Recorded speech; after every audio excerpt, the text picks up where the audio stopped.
ಓಂ ಶಾಂತಿ. ಮಧುರಾತಿ ಮಧುರ ಶಿವ ಪರಮಾತ್ಮ ತಂದೆಯ ಮಧುರ ಮಹಾವಾಕ್ಯವನ್ನು ಕೇಳೋಣ. ಇಂದಿನ ಮುರಳಿಯ ದಿನಾಂಕವಾಗಿದೆ 24/6/2025. ಪ್ರಾತಃ ಮುರಳಿ. ಓಂ ಶಾಂತಿ. ಜಗದಂಬಾ ಅವರಿಂದ ಮಾತೇಶ್ವರಿಜಿ ಅವರ ಪುಣ್ಯ ಸ್ಮೃತಿ ದಿವಸದಂದು ಪ್ರಾತಃ ಕ್ಲಾಸ್ನಲ್ಲಿ ಹೇಳೋದಕ್ಕಾಗಿ ಮಧುರ ಮಹಾವಾಕ್ಯ. ಇಂದಿನ ಗೀತೆಯಾಗಿದೆ, ನನ್ನ ಚಿಕ್ಕ ಈ ಸಂಸಾರವಾಗಿದೆ ನೋಡಿ.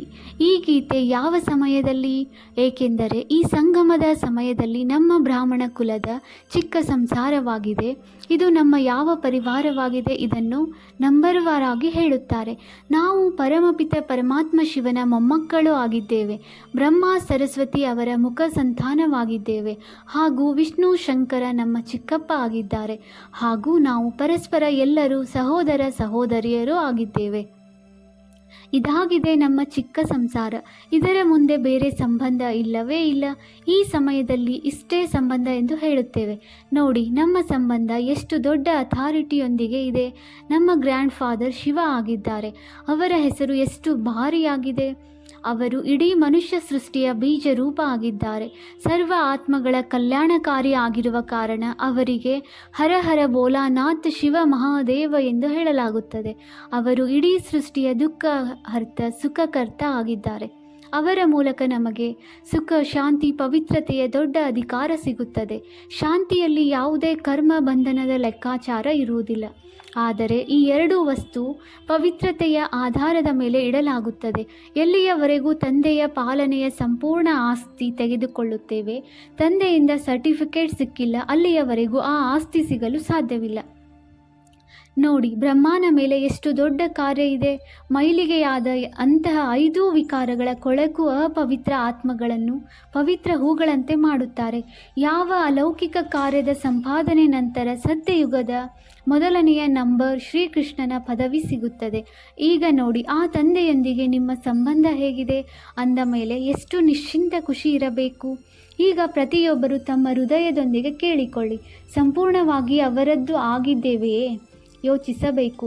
ಯಾವಾಗ ಪರಮಾತ್ಮ ತಂದೆ ಬಂದಿದ್ದಾರೆ ಎಂದರೆ ಅವರಿಂದ ನಾವು ಸಂಪೂರ್ಣವಾಗಿ ಆಸ್ತಿಯನ್ನು ಪಡೆದುಕೊಳ್ಳಬೇಕು. ವಿದ್ಯಾರ್ಥಿಯ ಕೆಲಸವಾಗಿದೆ ಸಂಪೂರ್ಣ ಪುರುಷಾರ್ಥ ಮಾಡಿ ಸ್ಕಾಲರ್ಶಿಪ್ ತೆಗೆದುಕೊಳ್ಳುವುದು. ಇನ್ಮೇಲೆ ನಾವು ಮೊದಲನೆಯ ನಂಬರ್ ಲಾಟರಿ ಏಕೆ ತೆಗೆದುಕೊಳ್ಳಬಾರದು? ಇದಾಗಿದೆ ವಿಜಯ ಮಾಲೆಯಲ್ಲಿ ಪೋಣಿಸಲ್ಪಡುವುದು. ಬಾಕಿ ಯಾರಾದರೂ ಇಂಥವರು ಇದ್ದಾರೆಯೇ? ಯಾರು 2 ಲಡ್ಡುವನ್ನು ಹಿಡಿದುಕೊಂಡು ಕುಳಿತಿದ್ದಾರೆ? ಇಲ್ಲಿಯ ಹದ್ದಿನ ಸುಖವನ್ನೂ ಸಹ ಅನುಭವಿಸುತ್ತೇನೆ, ಹಾಗೂ ಅಲ್ಲಿ ವೈಕುಂಠದಲ್ಲಿ ಸಹ ಯಾವುದಾದರೂ ಸುಖ ಪಡೆದುಕೊಳ್ಳುತ್ತೇನೆ. ಇಂತಹ ವಿಚಾರದವರಿಗೆ ಮಧ್ಯಮ ಪುರುಷಾರ್ಥ ಹಾಗೂ ಕನಿಷ್ಠ ಪುರುಷಾರ್ಥ ಎಂದು ಹೇಳಲಾಗುತ್ತದೆ. ಸರ್ವೋತ್ತಮ ಪುರುಷಾರ್ಥ ಎಂದು ಹೇಳಲಾಗುವುದಿಲ್ಲ. ಯಾವಾಗ ತಂದೆ ಕೊಡುವುದರಲ್ಲಿ ಹಿಂದೆ ಮುಂದೆ ನೋಡುವುದಿಲ್ಲ ಅಂದ ಮೇಲೆ ಪಡೆದುಕೊಳ್ಳುವವರು ಏಕೆ ಮಾಡುತ್ತೀರಿ? ಆದ್ದರಿಂದ ಗುರುನಾನಕ್ ಅವರು ಹೇಳಿದ್ದಾರೆ, ಪರಮಾತ್ಮ ಅಂತೂ ದಾತ ಆಗಿದ್ದಾರೆ, ಸಮರ್ಥರಾಗಿದ್ದಾರೆ. ಆದರೆ ಆತ್ಮಗಳಿಗೆ ತೆಗೆದುಕೊಳ್ಳಲು ಶಕ್ತಿ ಇಲ್ಲ. ಗಾದೆ ಇದೆ, ಕೊಡುವವರು ಕೊಡುತ್ತಿದ್ದಾರೆ, ತೆಗೆದುಕೊಳ್ಳುವವರು ದಣಿದು ಹೋಗುತ್ತಾರೆ. ಕೊಡುವವರು ಕೊಡುತ್ತಾ ಇರುತ್ತಾರೆ, ಆದರೆ ತೆಗೆದುಕೊಳ್ಳುವವರು ದಣಿದು ಹೋಗುತ್ತಾರೆ. ನಿಮ್ಮ ಹೃದಯದಲ್ಲಿ ಬರುತ್ತಿರಬಹುದು, ನಾವು ಏಕೆ ಈ ಪದವಿಯನ್ನು ಪಡೆದುಕೊಳ್ಳಬಾರದು? ಆದರೆ ನೋಡಿ, ಬಾಬಾ ಎಷ್ಟು ಪರಿಶ್ರಮ ಪಡುತ್ತಾರೆ. ಆದರೂ ಸಹ ಮಾಯೆ ಎಷ್ಟು ವಿಘ್ನ ಹಾಕುತ್ತದೆ. ಏಕೆ? ಈಗ ಮಾಯೆಯ ರಾಜ್ಯ ಸಮಾಪ್ತಿಯಾಗಲಿದೆ. ಈಗ ಮಾಯೆ ಅತಿರೇಕಕ್ಕೆ ಏರಿದೆ. ಆದ್ದರಿಂದಲೇ ಪರಮಾತ್ಮ ಬಂದಿದ್ದಾರೆ. ಎಲ್ಲ ರಸ ಸಮಾವೇಶ ಆಗಿದೆ. ಅವರಿಂದ ಎಲ್ಲ ಸಂಬಂಧಗಳ ರಸ ಸಿಗುತ್ತದೆ. ಆದ್ದರಿಂದಲೇ ಅವರನ್ನು ನೀವೇ ಮಾತಾಪಿತ ಆದಿ ಎಂದು ಮಹಿಮೆ ಮಾಡುತ್ತಾರೆ. ಈ ಮಹಿಮೆ ಪರಮಾತ್ಮನಿಗಾಗಿ ಹಾಡಲಾಗಿದೆ. ಅಂದ ಮೇಲೆ ಬಲಿಹಾರಿ ಈ ಸಮಯದಲ್ಲಿ ಪರಮಾತ್ಮನೊಂದಿಗೆ ಈ ಸಂಬಂಧಗಳು ಆಗಿದೆ. ಪರಮಾತ್ಮನ ಜೊತೆ ಎಲ್ಲ ಸಂಬಂಧಗಳು ಸಂಪೂರ್ಣವಾಗಿ ಜೋಡಣೆ ಮಾಡಬೇಕು. ಯಾವುದರಿಂದ 21 ಜನ್ಮಗಳಿಗಾಗಿ ಸುಖ ಪ್ರಾಪ್ತಿಯಾಗುವುದು. ಇದಾಗಿದೆ ಪುರುಷಾರ್ಥದ ಸಿದ್ಧಿ. ಆದರೆ 21 ಜನ್ಮಗಳ ಹೆಸರನ್ನು ಕೇಳಿ ತನ್ನಗಾಗಿ ಹೋಗಬಾರದು. ಹೀಗೆ ಯೋಚಿಸಬೇಡಿ. 21 ಜನ್ಮಗಳಿಗಾಗಿ ಇಷ್ಟೊಂದು ಪುರುಷಾರ್ಥವನ್ನು ಈ ಸಮಯದಲ್ಲಿ ಮಾಡಬೇಕು. ನಂತರ ಮತ್ತೆ 21 ಜನ್ಮಗಳ ನಂತರ ಕೆಳಗೆ ಇಳಿಯಲೇಬೇಕು. ಇದರಲ್ಲಿ ಯಾವ ಸಿದ್ಧಿ ಇದೆ? ಆದರೆ ಡ್ರಾಮಾದಲ್ಲಿ ಆತ್ಮಗಳ ಎಷ್ಟು ಸರ್ವೋತ್ತಮ ಸಿದ್ಧಿ ನಿಗದಿಪಡಿಸಲಾಗಿದೆ ಅದಂತೂ ಸಿಗುತ್ತದೆ ಅಲ್ಲವೇ? ತಂದೆ ಬಂದು ನಮ್ಮನ್ನು ಸಂಪೂರ್ಣ ಸ್ಟೇಜಿಗೆ ತಲುಪಿಸಿ ಬಿಡುತ್ತಾರೆ. ಆದರೆ ನಾವು ಮಕ್ಕಳು ತಂದೆಯನ್ನು ಮರೆತು ಹೋಗುತ್ತೇವೆ. ಆಗ ಅವಶ್ಯವಾಗಿ ಕೆಳಗೆ ಇಳಿಯುತ್ತೇವೆ. ಇದರಲ್ಲಿ ಬಾಬಾರವರ ಯಾವುದೇ ದೋಷವಿಲ್ಲ. ಇದರಲ್ಲಿ ನಮ್ಮದೇ ಬಲಹೀನತೆ ಇದೆ. ಸತ್ಯಯುಗ ತ್ರೇತಾಯುಗದ ಸಂಪೂರ್ಣ ಸುಖ ಈ ಜನ್ಮದ ಪುರುಷಾರ್ಥದ ಮೇಲೆ ಆಧಾರಿತವಾಗಿರುತ್ತದೆ. ಇನ್ಮೇಲೆ ನಾವು ಏಕೆ ಸಂಪೂರ್ಣ ಪುರುಷಾರ್ಥ ಮಾಡಿ ನಮ್ಮ ಸರ್ವೋತ್ತಮ ಪಾತ್ರವನ್ನು ಅಭಿನಯಿಸಬಾರದು? ಏಕೆ ಪುರುಷಾರ್ಥ ಮಾಡಿ ಆಸ್ತಿಯನ್ನು ತೆಗೆದುಕೊಳ್ಳಬಾರದು? ಮನುಷ್ಯ ಸದಾ ಸುಖಕ್ಕಾಗಿ ಪುರುಷಾರ್ಥ ಮಾಡುತ್ತಾನೆ. ಸುಖ ದುಃಖದಿಂದ ದೂರವಾಗಲು ಯಾರೂ ಸಹ ಪುರುಷಾರ್ಥ ಮಾಡುವುದಿಲ್ಲ. ಡ್ರಾಮಾದ ಅಂತ್ಯದಲ್ಲಿ ಪರಮಾತ್ಮ ಬಂದು ಎಲ್ಲ ಆತ್ಮಗಳಿಗೂ ಶಿಕ್ಷೆ ಕೊಟ್ಟು ಪವಿತ್ರರನ್ನಾಗಿ ಮಾಡಿ ಪಾತ್ರದಿಂದ ಮುಕ್ತರನ್ನಾಗಿ ಮಾಡುತ್ತಾರೆ. ಇದಂತೂ ಪರಮಾತ್ಮನ ಕಾರ್ಯವಾಗಿದೆ. ಅವರು ತಮ್ಮ ನಿಗದಿಯಾದ ಸಮಯದಲ್ಲಿ ತಾವಾಗಿಯೇ ಬಂದು ಹೇಳುತ್ತಾರೆ, ಈಗ ಆತ್ಮಗಳು ಮತ್ತೆ ಪಾತ್ರದಲ್ಲಿ ಬರಲೇಬೇಕು ಅಂದ ಮೇಲೆ ನಾವು ಏಕೆ ಸರ್ವೋತ್ತಮ ಪಾತ್ರವನ್ನು ಅಭಿನಯಿಸಬಾರದು? ಮನುಷ್ಯ ಸೃಷ್ಟಿಯನ್ನು ಸುಖದಾಯಿಯನ್ನಾಗಿ ಮಾಡುವಂತಹ ತಂದೆ ತಿಳಿಸುತ್ತಾರೆ. ಮನುಷ್ಯ ಸೃಷ್ಟಿ ಹೇಗೆ ಸುಖದಾಯಿಯಾಗುವುದು? ಎಲ್ಲಿಯವರೆಗೂ ಆತ್ಮಗಳು ಸ್ವಚ್ಛವಾಗಿಲ್ಲ ಅಲ್ಲಿಯವರೆಗೂ ಸಂಸಾರ ಸುಖದಾಯಿಯಾಗಲು ಸಾಧ್ಯವಿಲ್ಲ. ಆದ್ದರಿಂದ ಅವರು ಬಂದು ಮೊಟ್ಟ ಮೊದಲು ಆತ್ಮಗಳನ್ನೇ ಸ್ವಚ್ಛವನ್ನಾಗಿ ಮಾಡುತ್ತಾರೆ. ಈಗ ಆತ್ಮಗಳಲ್ಲಿ ಇಂಪ್ಯೂರಿಟಿ, ಅಸ್ವಚ್ಛತೆ ತುಂಬಿದೆ. ಮೊದಲು ಆ ಇಂಪ್ಯೂರಿಟಿಯನ್ನು ತೆಗೆಯಬೇಕು. ನಂತರ ಆತ್ಮದ ಬಲದಿಂದ ಪ್ರತಿಯೊಂದು ವಸ್ತು ತಮೋ ಪ್ರಧಾನತೆಯಿಂದ ಬದಲಾಗಿ ಸತೋ ಪ್ರಧಾನವಾಗುವುದು. ಇದಕ್ಕೆ ಎಲ್ಲರಿಗೂ ಗೋಲ್ಡನ್ ಏಜ್ನಲ್ಲಿ ಬರುವುದು ಎಂದು ಹೇಳಲಾಗುವುದು. ಅಂದ ಮೇಲೆ ಈ ತತ್ವಗಳೆಲ್ಲವೂ ಸಹ ಗೋಲ್ಡನ್ ಏಜ್ನಲ್ಲಿ ಬಂದು ಬಿಡುವುದು. ಆದರೆ ಮೊದಲು ಆತ್ಮದ ಸ್ಟೇಜ್ ಬದಲಾಗುವುದು. ಆತ್ಮಗಳನ್ನು ಬದಲಾಯಿಸುವವರು ಎಂದರೆ ಆತ್ಮಗಳನ್ನು ಪವಿತ್ರವನ್ನಾಗಿ ಮಾಡುವವರು. ಅಥಾರಿಟಿ ಅವರಾಗಿದ್ದಾರೆ. ನೀವು ನೋಡುತ್ತಿರಬಹುದು ಹೇಗೆ ಪ್ರಪಂಚ ಬದಲಾವಣೆಯಾಗುತ್ತಿದೆ. ಯಾವಾಗ ತಮ್ಮನ್ನು ತಾವು ಬದಲಾಯಿಸಿಕೊಳ್ಳುತ್ತೇವೆ ಅದರ ಆಧಾರದ ಮೇಲೆ ಪ್ರಪಂಚ ಬದಲಾಗುತ್ತದೆ. ಒಂದು ವೇಳೆ ಇಲ್ಲಿಯವರೆಗೂ ನಮ್ಮಲ್ಲಿ ಯಾವುದೇ ಬದಲಾವಣೆ ಬಂದಿಲ್ಲ, ತಮ್ಮನ್ನು ಪರಿವರ್ತನೆ ಮಾಡಿಕೊಂಡಿಲ್ಲ ಎಂದರೆ ಪ್ರಪಂಚ ಹೇಗೆ ಬದಲಾಗುವುದು? ಆದ್ದರಿಂದ ತಮ್ಮನ್ನು ಪರಿಶೀಲಿಸಿಕೊಳ್ಳಿ. ಹೇಗೆ ಲೆಕ್ಕ ಇಡುವವರು ರಾತ್ರಿ ತಮ್ಮ ಖಾತೆಯನ್ನು ಪರಿಶೀಲಿಸಿಕೊಳ್ಳುತ್ತಾರೆ. ಇಂದು ಏನು ಜಮಾ ಆಯಿತು ಎಲ್ಲ ಲೆಕ್ಕಾಚಾರವನ್ನು ಪರಿಶೀಲಿಸಿಕೊಳ್ಳುತ್ತಾರೆ. ಹಾಗಾದರೆ ತಾವೂ ಸಹ ತಮ್ಮ ಲೆಕ್ಕಪಟ್ಟಿಯನ್ನು ಇಟ್ಟುಕೊಳ್ಳಿ. ಇಡೀ ದಿನದಲ್ಲಿ ನಾವು ಎಷ್ಟು ಲಾಭವನ್ನು ಗಳಿಸಿದೆವು, ಎಷ್ಟು ನಷ್ಟವಾಯಿತು. ಒಂದು ವೇಳೆ ಜಾಸ್ತಿ ನಷ್ಟವಾದರೆ ಮುಂದಿನ ದಿನಕ್ಕಾಗಿ ಎಚ್ಚರಿಕೆಯಿಂದ ಇರಬೇಕು. ಇದೇ ರೀತಿ ತಮ್ಮ ಮೇಲೆ ತಾವು ಗಮನ ಇಟ್ಟುಕೊಳ್ಳುವುದರಿಂದ ನಾವು ಲಾಭವನ್ನು ಗಳಿಸುತ್ತಾ ನಮ್ಮ ಪದವಿಯನ್ನು ಪಡೆದುಕೊಳ್ಳುತ್ತಾ ಹೋಗಬೇಕು. ಈ ರೀತಿ ಪರಿಶೀಲನೆ ಮಾಡುತ್ತಾ ಪರಿವರ್ತನೆಯನ್ನು ತಮ್ಮಲ್ಲಿ ತಾವು ಪರಿವರ್ತನೆ ನೋಡಬಹುದು. ನಾವು ದೇವತೆಗಳಾಗುತ್ತೇವೆ, ಅದಂತೂ ಮುಂದೆ ಸತ್ಯಯುಗದಲ್ಲಿ ಆಗುತ್ತೇವೆ. ಈಗ ಹೇಗಿದ್ದೇವೆ ಹಾಗೆಯೇ ಇರೋಣ. ಈ ರೀತಿ ಅಲ್ಲ, ಇಲ್ಲಿ ಇಲ್ಲ. ಈಗಿನಿಂದಲೇ ಆ ದೈವಿ ಸಂಸ್ಕಾರವನ್ನು ಮಾಡಿಕೊಳ್ಳಬೇಕು. ಇಲ್ಲಿಯವರೆಗೂ ಯಾವ 5 ವಿಕಾರಗಳ ವಶ ಸಂಸ್ಕಾರಗಳು ನಡೆಯುತ್ತಿದ್ದವು. ಈಗ ನೋಡಬೇಕು, ಆ ವಿಕಾರಗಳಿಂದ ನಾವು ಬಿಡುಗಡೆ ಆಗುತ್ತಾ ಇದ್ದೇವೆಯೇ? ನಮ್ಮಲ್ಲಿ ಕ್ರೋಧ ಕಡಿಮೆಯಾಗುತ್ತಾ ಹೋಗುತ್ತಿದೆಯೇ? ಲೋಭ ಅಥವಾ ಮೋಹ ಇತ್ಯಾದಿ ಏನೆಲ್ಲ ಇತ್ತು ಅದೆಲ್ಲ ವಿಕಾರಿ ಸಂಸ್ಕಾರ ಬದಲಾವಣೆ ಆಗುತ್ತಿದೆಯೇ? ಒಂದು ವೇಳೆ ಬದಲಾವಣೆ ಆಗುತ್ತಾ ಇದೆ, ಬಿಡುಗಡೆ ಆಗುತ್ತಿದ್ದರೆ ಆಗ ತಿಳಿಯಿರಿ ನಾವು ಬದಲಾವಣೆ ಆಗುತ್ತಾ ಇದ್ದೇವೆ. ಒಂದು ವೇಳೆ ವಿಕಾರಗಳು ಬಿಡುತ್ತಿಲ್ಲ ಎಂದರೆ ತಿಳಿಯಿರಿ ನಾವು ಇನ್ನೂ ಪರಿವರ್ತನೆ ಆಗಿಲ್ಲ. ಎಂದ ಮೇಲೆ ಬದಲಾವಣೆಯ ವ್ಯತ್ಯಾಸ ಅನುಭವವಾಗಬೇಕು. ತಮ್ಮಲ್ಲಿ ಪರಿವರ್ತನೆ ಬರಬೇಕು. ಇಡೀ ದಿನ ವಿಕಾರಿ ಖಾತೆಯಲ್ಲೇ ನಡೆಯುವುದಲ್ಲ. ಕೇವಲ ಸ್ವಲ್ಪ ಒಳ್ಳೆಯ ದಾನ ಪುಣ್ಯ ಮಾಡಿದೆವು ಅಷ್ಟೇ ಅಲ್ಲ, ನಮ್ಮ ಕರ್ಮದ ಖಾತೆ ಯಾವುದು ನಡೆಯುತ್ತಾ ಇದೆ ಅದನ್ನು ನಾವು ಸಂಭಾಲನೆ ಮಾಡಬೇಕು. ನಾವು ಏನೆಲ್ಲ ಮಾಡುತ್ತೇವೆ ಅದರಲ್ಲಿ ಯಾವುದೇ ವಿಕಾರದ ವಶರಾಗಿ ನಮ್ಮ ವಿಕರ್ಮದ ಖಾತೆಯಂತೂ ಆಗುತ್ತಿಲ್ಲವೇ? ಇದರಲ್ಲಿ ತಮ್ಮನ್ನು ತಾವು ಸಂಭಾಲನೆ ಮಾಡಿಕೊಳ್ಳಬೇಕು. ಇದರ ಲೆಕ್ಕಪತ್ರವನ್ನು ಇಟ್ಟುಕೊಳ್ಳಬೇಕು. ಹಾಗೂ ಮಲಗುವ ಮುನ್ನ 10 ರಿಂದ 15 ನಿಮಿಷ ತಮ್ಮನ್ನು ತಾವು ನೋಡಿಕೊಳ್ಳಬೇಕು. ನಮ್ಮ ಇಡೀ ದಿನ ಹೇಗೆ ಕಳೆಯಿತು? ಕೆಲವರಂತೂ ನೋಟ್ ಮಾಡಿಕೊಳ್ಳುತ್ತಾರೆ. ಏಕೆಂದರೆ ಹಳೆಯ ಪಾಪಗಳ ತಲೆಯ ಮೇಲೆ ಯಾವ ಹೊರೆ ಇದೆ ಅದನ್ನು ಸಹ ಅಳಿಸಬೇಕು. ಅದಕ್ಕಾಗಿ ತಂದೆಯ ಆದೇಶವಾಗಿದೆ, ನನ್ನನ್ನು ನೆನಪು ಮಾಡಿ. ತಂದೆಯನ್ನು ನಾವು ಎಷ್ಟು ಸಮಯ ನೆನಪು ಮಾಡಿದೆವು? ಏಕೆಂದರೆ ಈ ಚಾರ್ಟ್ ಇಡುವುದರಿಂದ ಮುಂದಿನ ದಿನಕ್ಕಾಗಿ ನಾವು ಸಾವಧಾನವಾಗಿ ಇರುತ್ತೇವೆ. ಈ ರೀತಿ ಸಾವಧಾನವಾಗಿ ಇರುತ್ತಾ ಒಂದು ದಿನ ಸಾವಧಾನವಾಗಿ ಬಿಡುತ್ತೇವೆ. ನಂತರ ನಮ್ಮ ಕರ್ಮಗಳು ಒಳ್ಳೆಯದೇ ಆಗುತ್ತಾ ಇರುವುದು. ನಂತರ ಯಾವುದೇ ಪಾಪ ಆಗುವುದಿಲ್ಲ. ಎಂದ ಮೇಲೆ ಪಾಪಗಳಿಂದಲೇ ನಾವು ಬಚಾವಾಗಬೇಕು. ಒಳ್ಳೆಯದು. ಮಧುರ ತಾಯಿಯ ಮಧುರ ಮಕ್ಕಳ ಪ್ರತಿ ನೆನಪು, ಪ್ರೀತಿ ಹಾಗೂ ಗುಡ್ ಮಾರ್ನಿಂಗ್. ನಾವು ಮಕ್ಕಳಿಂದ ಮಧುರ ತಾಯಿಯವರಿಗೆ ನೆನಪು, ಪ್ರೀತಿ ಹಾಗೂ ಗುಡ್ ಮಾರ್ನಿಂಗ್. ಸಂದೇಶ ತನುವಿನ ಮೂಲಕ ಸರಸ್ವತಿ ತಾಯಿಯ ಅವ್ಯಕ್ತ ಪ್ರಭು ಮಿಲನದ ಸಂವಾದ. ಮಗಳು ಶ್ರೀರಾಧೆ, ನೋಡು, ನಿನ್ನ ಬಳಿ ಯಾರು ಬಂದು ತಲುಪಿದ್ದಾರೆ. ಎಷ್ಟು ದೊಡ್ಡ ಶಕ್ತಿ ನಿನ್ನೊಂದಿಗೆ ಮಾತನಾಡುತ್ತಿದ್ದಾರೆ. ನಾನು ಬರುವ ರಹಸ್ಯದಿಂದ ನೀನು ನಿನ್ನನ್ನು ಸಹ ತಿಳಿದುಕೊಳ್ಳಬಹುದು. ಬರುವಂತಹವರ ಸ್ಥಾನಮಾನದ ಜೊತೆ ಸ್ವಯಂನ ಪೊಸಿಷನ್ ಅಥವಾ ಪದವಿಯನ್ನು ಸಹ ತಿಳಿದುಕೊಳ್ಳಬಹುದು. ಹೇ ರಾಧೆ ಮಗಳೇ, ನೀನು ನನ್ನ ಚಮತ್ಕಾರವನ್ನು ನೋಡಲು ಬಯಸುವೆಯಾ? ನಾನು ಬಯಸಿದರೆ ಒಂದು ಕ್ಷಣದಲ್ಲಿ ವಿನಾಶ ಮಾಡಬಲ್ಲೆನು, ಆದರೆ ಮಾಡುವುದಿಲ್ಲ. ಏಕೆಂದರೆ ವಿರಾಟ ನಾಟಕದ ಅನುಸಾರ ಯಾವ ಕರ್ತವ್ಯ ಯಾರು ಯಾರಿಂದ ನಡೆಯಬೇಕು ಅದು ಹಾಗೇ ನಡೆಯಬೇಕು. ಅವ್ಯಕ್ತ ಪ್ರಭು ಅನಾದಿ ನಿಯಮ ಕಾನೂನನ್ನು ತಿಳಿದುಕೊಂಡವರೇ ಅನಾದಿ ನಿಯಮಗಳ ಪರಿಚಯವನ್ನು ಬಂದು ಕೊಡುತ್ತಾರೆ. ಈ ಇಡೀ ಸೃಷ್ಟಿಯ ಅನಾದಿ ಆಟ ಸ್ಟೇಜ್ ಮೇಲೆ ನಡೆಯುತ್ತದೆ. ಪ್ರಾಕ್ಟಿಕಲ್ನಲ್ಲಿ ನಡೆಯುವುದರಲ್ಲಿ ಸಮಯ ತೆಗೆದುಕೊಳ್ಳುತ್ತದೆ.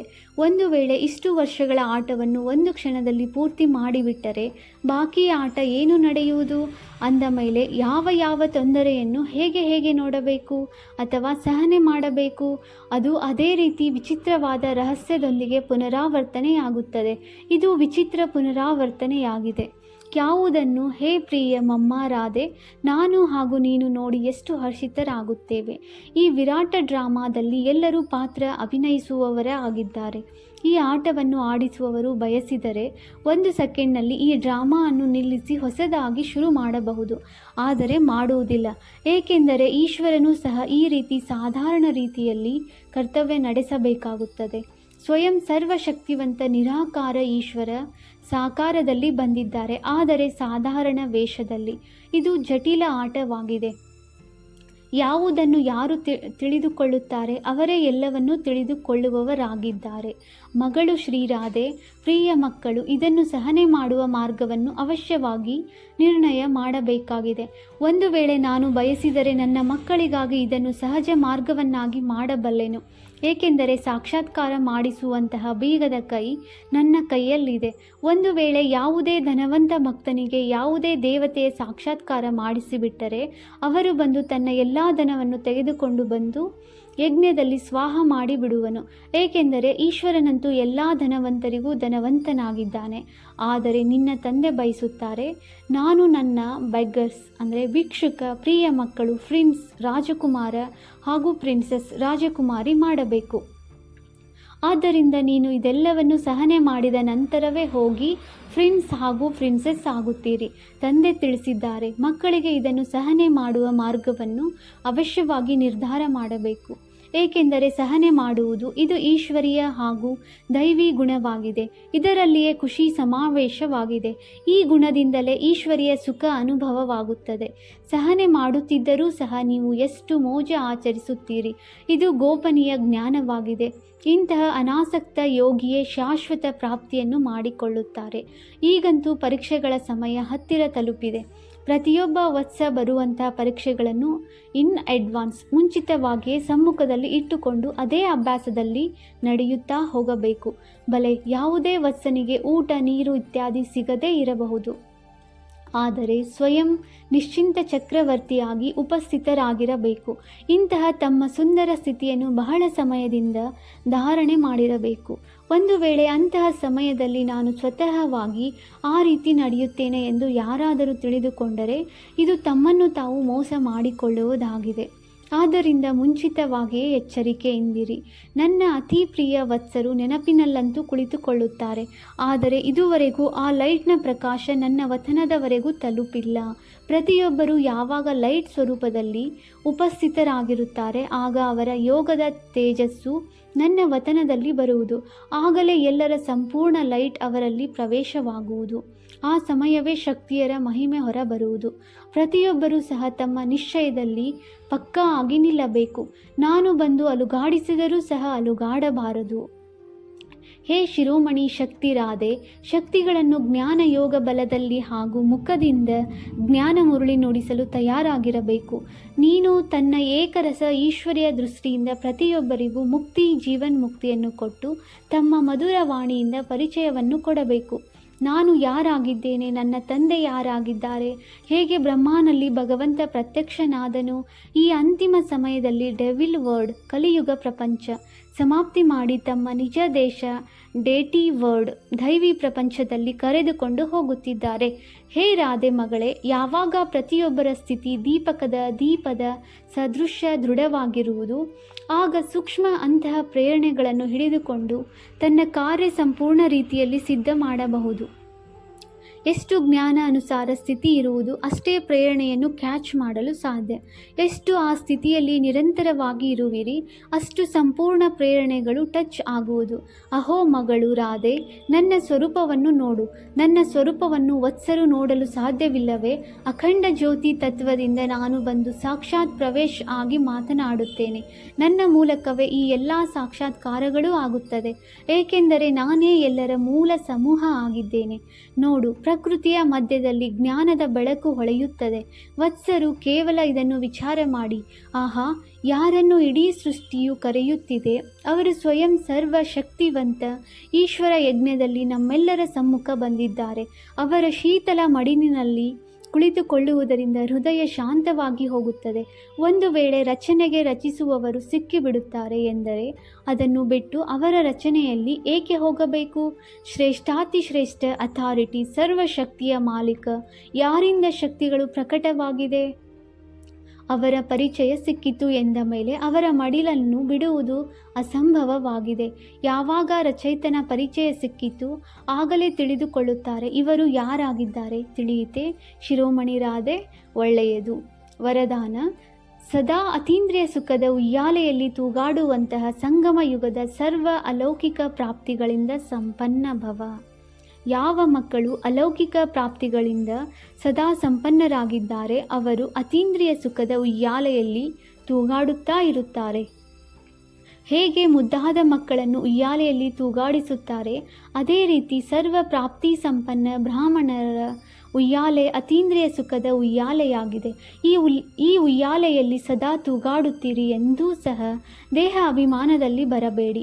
ಯಾರು ಉಯ್ಯಾಲೆಯಿಂದ ಇಳಿದು ಧರಣಿಯ ಮೇಲೆ ಕಾಲನ್ನಿಡುತ್ತಾರೆ ಅವರು ಮೈಲಿಗೆಯಾಗಿ ಬಿಡುತ್ತಾರೆ. ಶ್ರೇಷ್ಠಾತಿಶ್ರೇಷ್ಠ ತಂದೆಯ ಸ್ವಚ್ಛ ಮಕ್ಕಳು ಸದಾ ಅತೀಂದ್ರಿಯ ಸುಖದ ಉಯ್ಯಾಲೆಯಲ್ಲಿ ತೂಗಾಡುತ್ತಾರೆ. ಮಣ್ಣಿನಲ್ಲಿ ಕಾಲನ್ನಿಡಲು ಸಾಧ್ಯವಿಲ್ಲ. ಸ್ಲೋಗನ್: ನಾನು ತ್ಯಾಗಿಯಾಗಿದ್ದೇನೆ. ಈ ಅಭಿಮಾನದ ತ್ಯಾಗವೇ ಸತ್ಯ ತ್ಯಾಗವಾಗಿದೆ. ಅವ್ಯಕ್ತ ಸೂಚನೆ: ಆತ್ಮಿಕ ಸ್ಥಿತಿಯಲ್ಲಿರುವಂತಹ ಅಭ್ಯಾಸ ಮಾಡಿ ಅಂತರ್ಮುಖಿಯಾಗಿರಿ. ಯಾವಾಗ ಸ್ವಯಂವನ್ನು ಅಕಾಲ ಮೂರ್ತಿ ಆತ್ಮ ಎಂದು ತಿಳಿದುಕೊಳ್ಳುತ್ತೀರಿ ಆಗ ಅಕಾಲ ಮೃತ್ಯುವಿನಿಂದ ಅಕಾಲದಿಂದ ಸರ್ವ ಸಮಸ್ಯೆಗಳಿಂದ ಬಚಾವಾಗುವಿರಿ. ಮಾನಸಿಕ ಚಿಂತೆಗಳು ಮಾನಸಿಕ ಪರಿಸ್ಥಿತಿಗಳನ್ನು ಸಮಾಪ್ತಿ ಮಾಡುವ ಒಂದೇ ಸಾಧನವಾಗಿದೆ. ತಮ್ಮ ಈ ಹಳೆಯ ಶರೀರದ ಭಾನವನ್ನು ಸಮಾಪ್ತಿ ಮಾಡುವುದು, ದೇಹ ಅಭಿಮಾನವನ್ನು ಸಮಾಪ್ತಿ ಮಾಡುವುದರಿಂದ ಸರ್ವ ಪರಿಸ್ಥಿತಿಗಳು ಸಮಾಪ್ತಿಯಾಗುವುದು. ಓಂ ಶಾಂತಿ.